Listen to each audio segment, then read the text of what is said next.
요한복음 19장 17절에서 22절의 말씀을 통해 십자가에 못 박히신 예수님이라는 제목으로 함께 은혜를 나누고자 합니다. 요한복음 19장은 18장에 더불어서 예수님께서 잡히시고 신문을 받으시는 그리고 죽으시는 그 장사 지내는 내용이 나옵니다. 그러면서 우리가 앞서서 19장 1절에서 16절의 이 내용을 잠깐 살펴보면 대제사장들과 아랫사람들이 예수님을 보고 요구하는 것이 무엇이었냐면 십자가에 못 박으라고 요구를 합니다. 그런데 이러한 상황 가운데 빌라도가 어떻게 이야기를 하죠? 예수님에게서 죄를 찾지 못했다고 말합니다. 그리하여 예수님을 놓아주기를 힘을 썼죠. 그런데 유대인들이 무엇이라고 얘기하냐면 예수님을 놓아주면 너는 가이사의 충신이 아니다.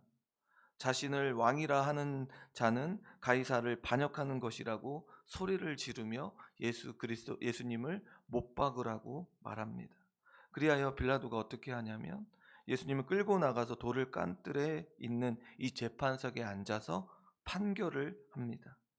빌라도는 유대인들에게 예수님을 향하여 보라 너희의 왕이다 말할 때 그들이 없이 하소서 십자가에 못 박게 하소서라고 말하면서 가이사 외에는 우리에게 왕이 없다고 유대인들이 이야기를 합니다.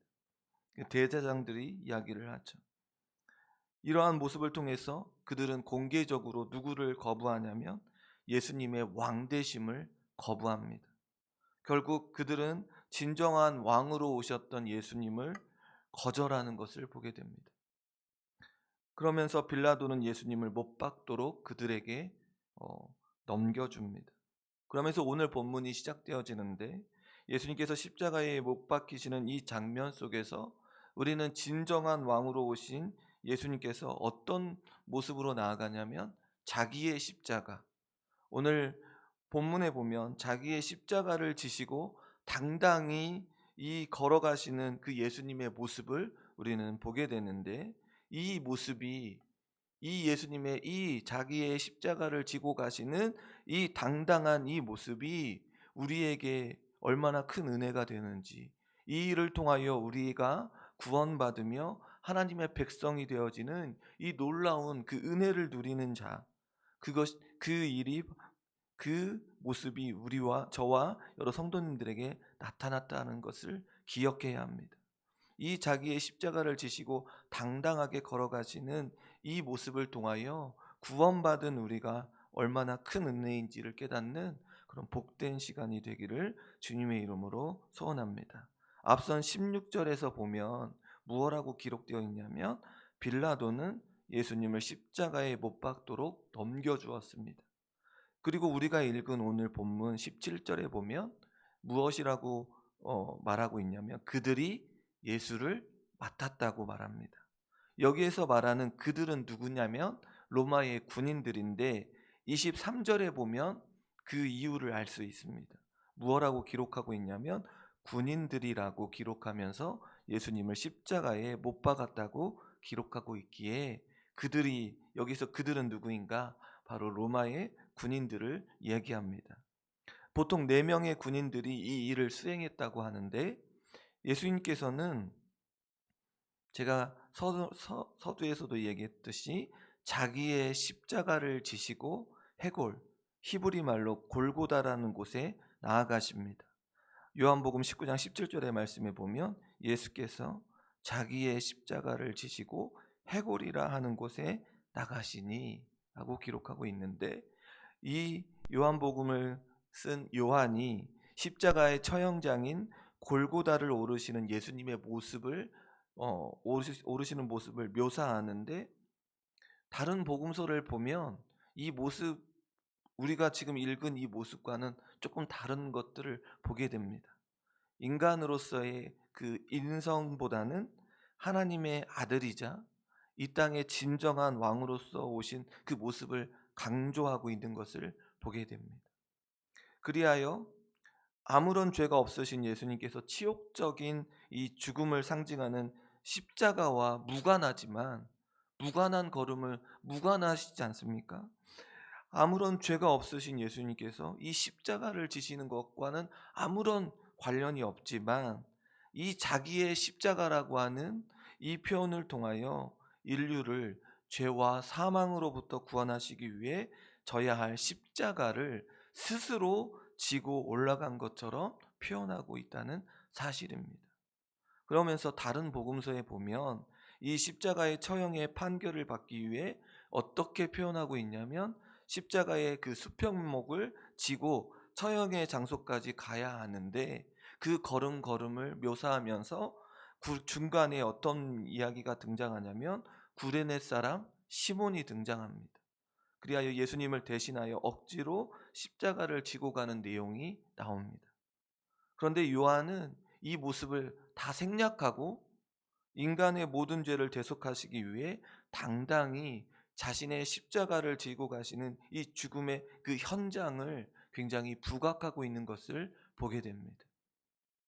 예수님이 십자가에 못 박히실 때에 그러면서 좌우편에 누가 있냐면 두 사람이 있고 두 사람의 가운데 예수님이 있었습니다. 예수님 당시에 근동 지역을 다스리는 로마인들이 식민지 백성들이나 자신들의 노예들에게 행하셨던 이 십자가형은 세계 역사상 가장 잔인한 방법 중에 하나입니다.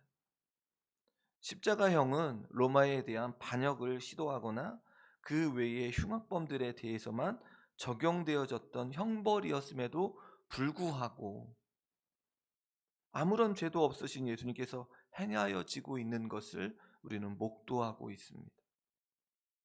그러면서 마태복음의 기록을 보면 좌우편에 있던 사람들이 누구라고 기록하고 있냐면 강도였다고 기록하고 있습니다.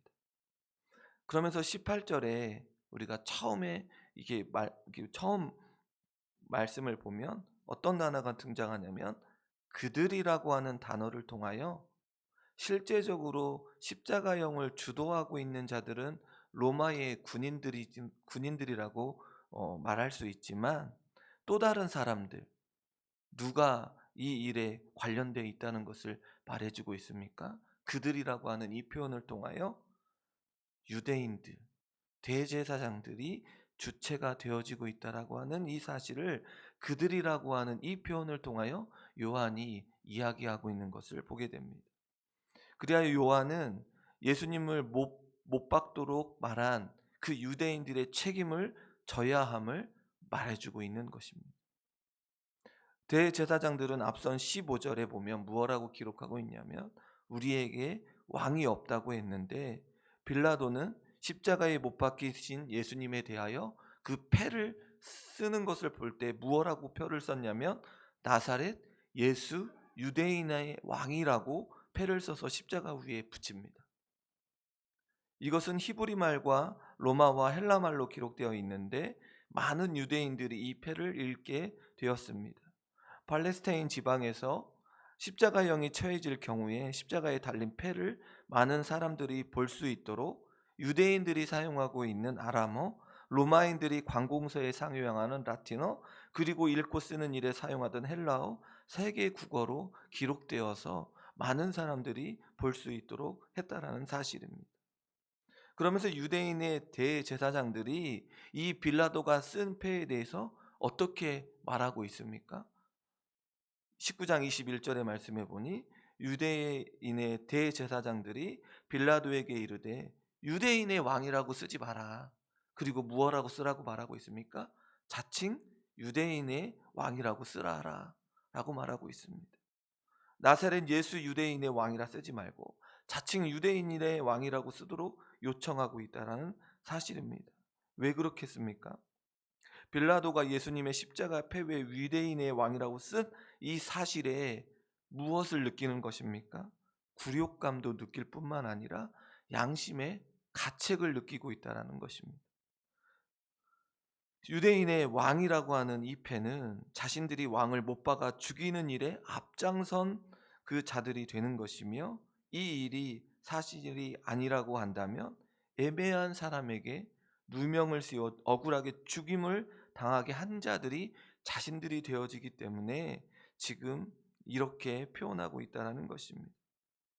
예수님의 십자가에 달린 명패에 대한 내용이 요한복음에만 기록된 것으로 요한은 계속해서 무엇을 강조하고 있냐면 예수님의 죽으심이 왕으로서의 죽으심이며 이 죽으심이 자기의 십자가를 지고 당당하게 나아가고 계심을 지금 드러내고 있다는 것을 우리는 다시 한번 이야기를 하고 밝혀주고 있는 것을 보게 됩니다. 그러면서 유대인의 요청에 빌라도가 무엇라고 얘기합니까? 내가 쓸 것을 썼다고 말합니다. 더 이상 왈가왈부할 필요가 없다는 것을 말합니다. 그러면서 이 패를 어, 빌라도가 직접 쓴 것은 아니지만 자신의 주도하에 기록됐다라고 하는 것을 아주 분명하게 보여주고 있습니다. 요한은 공간복음에 기록되어 있지 않는 이 내용을 기록하므로 대제사장들이 예수님을 십자가에 못 박히도록 하는 그 역할을 할 수 있었으며 그분의 왕대심까지 부인하지는 못했다는 것을 지금 말해주고 있다는 것입니다. 성도님 여러분, 오늘 말씀을 통해 요한이 예수님이 진정한 유대인으로 왕이심을 빌라도가 쓴 죄패를 통하여 우리는 증언하고 있는 것을 보게 됩니다. 예수님은 하나님께서 보내신 참된 왕이십니다. 그들은 이 왕을 십자가에 못 박도록 요구했습니다. 예수님은 왕으로서 친히 자기의 십자가를 지고 향해 걸어가신 것을 보게 됩니다. 십자가는 우리에게 구원을 주시는 하나님의 능력이 되었습니다. 예수님의 십자가는 죄인들이 구원을 얻는 유일한 통로이지 않습니까? 우리의 구원을 위해 예수님께서 십자가에 못 박히셨습니다. 예수님은 진정한 왕이십니다. 우리는 이 진정한 왕으로 오신 예수님을 믿음으로 고백하며 나아가야 합니다. 빌라도는 예수님이 죄 없으신 줄을 알았지만 예수님을 어떻게 하지는 않았습니까? 예수님을 믿음으로 고백하거나 영접하지는 않았습니다. 예수님이 특별한 분으로 인정했다고 해서 달라지는 것은 없습니다. 예수님을 어떻게 해야 됩니까? 자신의 구주로 영접해야 합니다. 예수님을 자신의 구주로 영접하지 않으면 아무런 필요가 없습니다. 쓸모가 없다라는 것입니다. 그러기에 우리가 함께 살고 있는 우리의 가족들, 자녀들, 우리가 사랑하고 있는 사람들에게 중요한 것은 무엇입니까?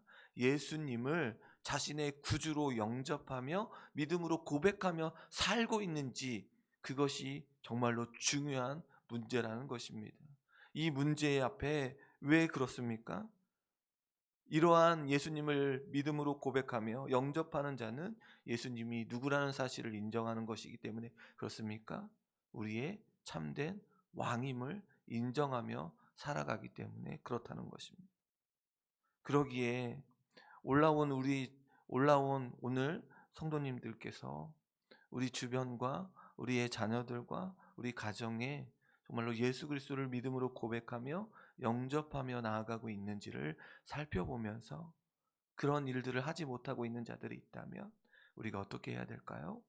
예수님을 영접하도록 기도하며 나아가야 한다는 것입니다. 하나님의 은혜와 약속은 누구에게만 효력이 있냐면 예수님을 믿는 자들에게 효력이 있음을 기억해야 합니다. 예수님을 믿는 자들이 하나님의 자녀와 백성이 되고 구원에 이르게 됩니다.